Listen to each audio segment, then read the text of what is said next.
Sesta corsa del programma.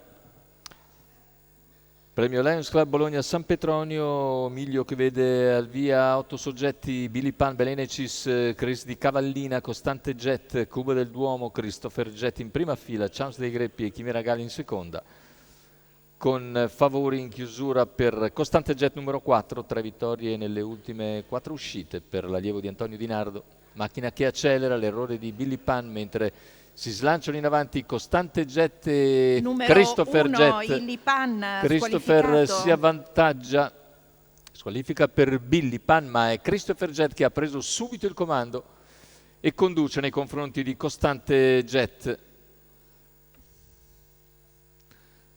Completamento dei primi 200 metri, molto svelto in 14, appena abbondante da parte di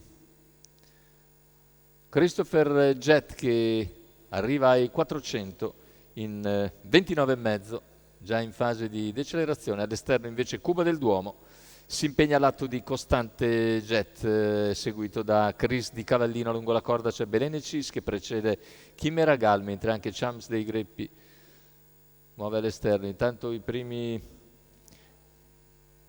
600 metri completati con posizioni invariate. Al comando è Christopher Jet nei confronti di Costante Jet. All'esterno invece nella posizione più scomoda è Cuba del Duomo che si trascina Chris di Cavallina.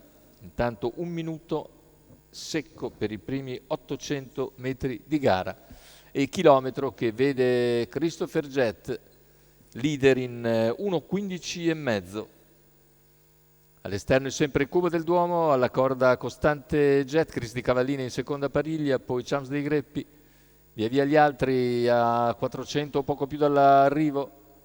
Christopher Jet sempre in vantaggio su Cuba del Duomo, poi Costante Jet e Chris di Cavallina che accenna a venire via in terza corsia, cala Cuba del Duomo, allunga invece il leader Christopher Jet che mette in difficoltà anche Costante Jet. Ultimi 150 metri di gara con in vantaggio Christopher Jet che nel finale allunga per chiudere in scioltezza e vincere su un eccellente Cuba del Duomo, mentre al terzo chiude Costante Jet. 1:13,7 il ragguaglio conclusivo con 28,7 a chiudere.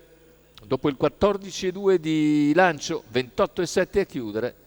Il meglio in apertura e in chiusura di gara con Christopher Jet che ha controllato sempre la situazione una volta al comando per staccare nel finale. Cuba del Duomo conferma l'eccellente momento di forma ed è ancora buon secondo davanti a Costante Jet. Il successo quindi per Manuel Pistone per conto di Alessandro Gocciadoro e del signor Leonardo Cecchi. Christopher Jet